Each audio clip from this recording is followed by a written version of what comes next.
Hi, hello, not a professor, but thank you. So my title today is, as he said, a hierarchical edge computing solution for image recognition in IoT system. I am an exchange student from Thai-Nichi Institute of Technology in Thailand. My name is Nitis Monburinon. And I am here on behalf of my supervisor, Professor Salahuddin Muhammad Salim Zabir, who unfortunately cannot make it today, but we work together at National Institute of Technology, Suruga College. So my agenda today is consisting of two subjects. Firstly is DHERE. It's a framework for dynamic hierarchical edge architecture, which we aim to improve the IoT deployment. And secondly is IoT Kakashi, which is an Internet of Things project that that's the objective is to prevent animal attacking in farms and solving agricultural problems. So let's start by, I'm going to explain about DHERE a bit. So this framework is inspired by edge computing research and is aimed to decentralize IoT management from the cloud server in the center to the edge of the system. So we want to make IoT deployment more efficiency. And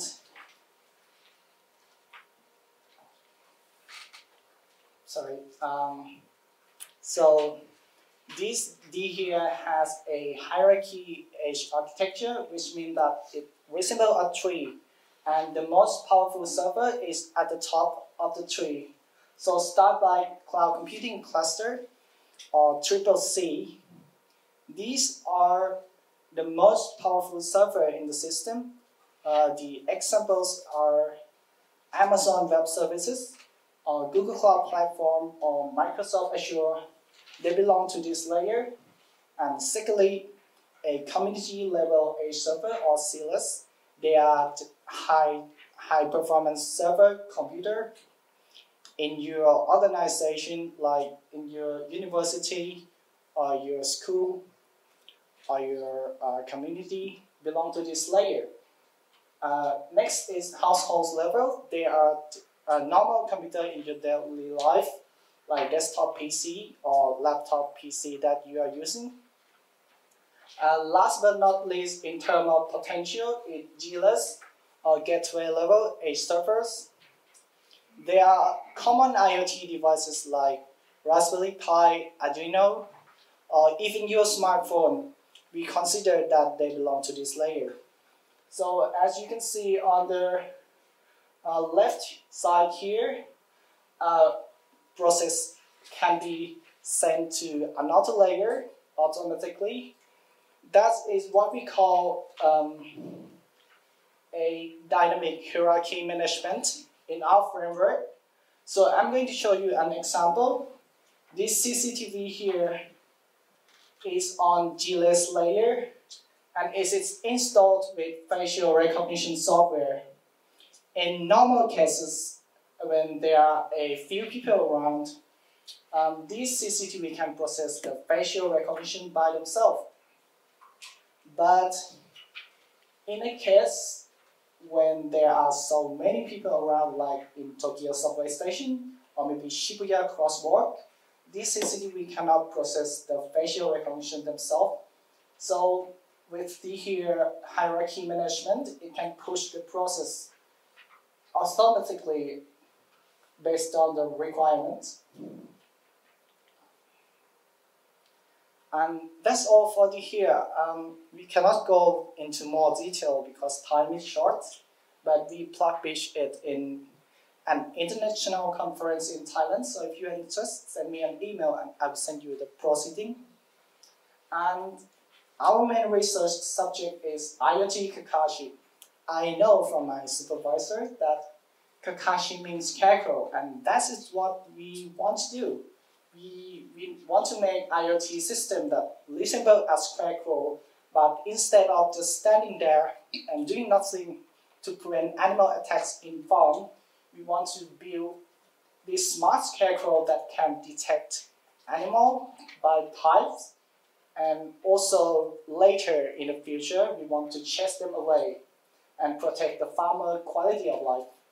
So this system run on GLS layer and is operated by Android, and we use open source tools to make the cost more efficient and affordable. And as we want to deploy this system far away from the center of the city, like in remote areas, we need it to be powered by portable batteries and solar panel. And within this system, deep learning is the core mechanic that we use to recognize animals. We use convolutional neural network to provide the image recognition. So this is the system overview. The process started when animals enter the detection range. It triggers PIR sensors that will trigger camera to capture the images. Images will be pre-processed here in the Raspberry Pi and recognized by our CNN model.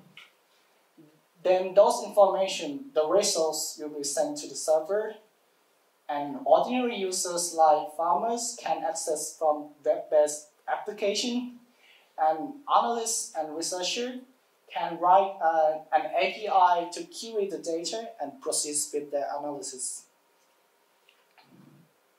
So let's take a look at different perspectives this time. Well, the highest in our hierarchy in this particular system is CLS, which acts as a shared database containing images and information from lesser layers, and also a hosting for web application. And HLS here handles CNN training process and also distributing the trained model to GLS, which most important process occurs here. Oh, sorry. So Raspberry Pi will detect animals and also capture images and recognize animal types. So a recognition engine is a core mechanic of our system. So I'm going to explain more about it. This is the overview of recognition engine training, because every neural network needs to be trained in some degree. So the process starts here, but I'm going to go into it step by step. So here we need to analyze the geography of the target environment, because we don't need our model to know every single type of animal, every single species in the world. So depending on the area, like if it's in Japan, maybe we will have to be careful of Thai-Nichi, I'm not sure. But in Thailand, elephants can be dangerous. And Australia, you've been to Australia before? No, I've never been there, but maybe kangaroos and koalas need to be detected. Well, based on that, we generate a list of target animal types, and then with that list, we can proceed to build our training data by fetching target animal images from our image database on CLS layer. And if that's not enough, we can also download more from the internet by using web crawler. And every image has to be labeled by giving it a correct tags. If it's a monkeys, we give them monkeys tags. So with that, we get the training data. And with the training data, we can use it to train our CNN. So the problem is that training a new neural network from zero is too much effort for me. I don't have a equipment or data enough to train the model by myself. So I use transfer learning by taking knowledge from pre-trained model to my model and then feed it with my own training data consisting of animal images. I can get a new model effortlessly, well, not exactly effortless, but easier this way. So we get a trained model that know how to recognize animal. Then the trained model needs to be optimized for the edge devices on GLS layer. Because I train a model on Linux system, it has to be converted. Then after we optimize, we can deploy the CNN to target devices. And here is our system in action. This is an overview. Again, I'll go step by step here. So animals are detected by PAR sensors, which detect heat from warm bodies like us, human, sorry, and animals. And this sensor will trigger the Pi camera to capture the animal images. And we need to do some pre-processing.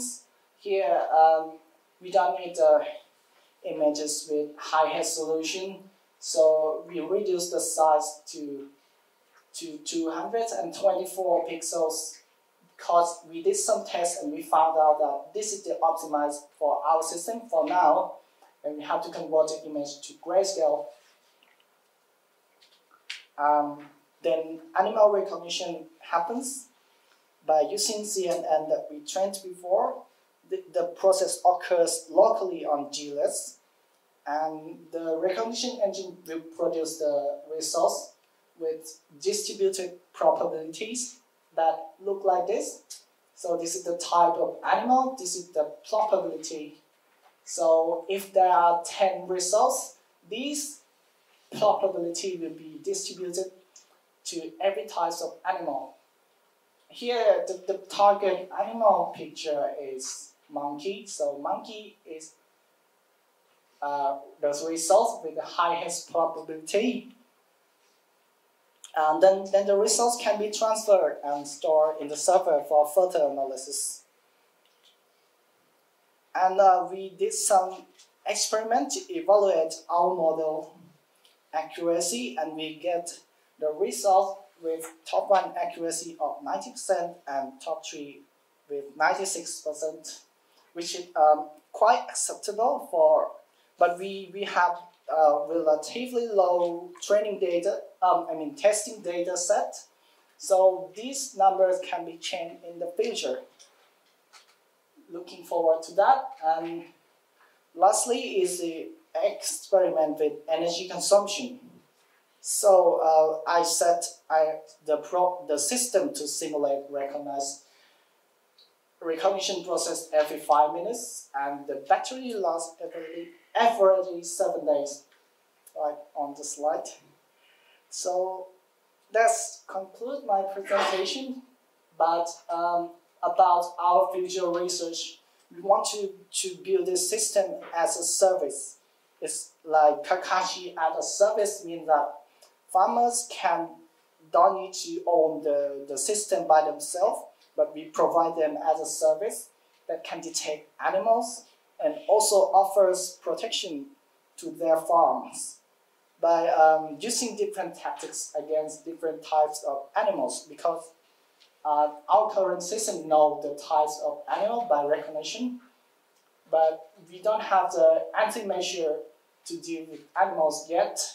For example, if it's small animals like birds or crows or cats, we can deal with them by maybe splashing water. Need more research on that. But if it's big animal like elephants or bear, maybe it's better to deploy a drone and avoid destruction of our system by using drones that fly and high away from their reach. And I guess that's all for my presentation today. Thank you for your kind attention. It's my honor to be here. Thank you. Thank you.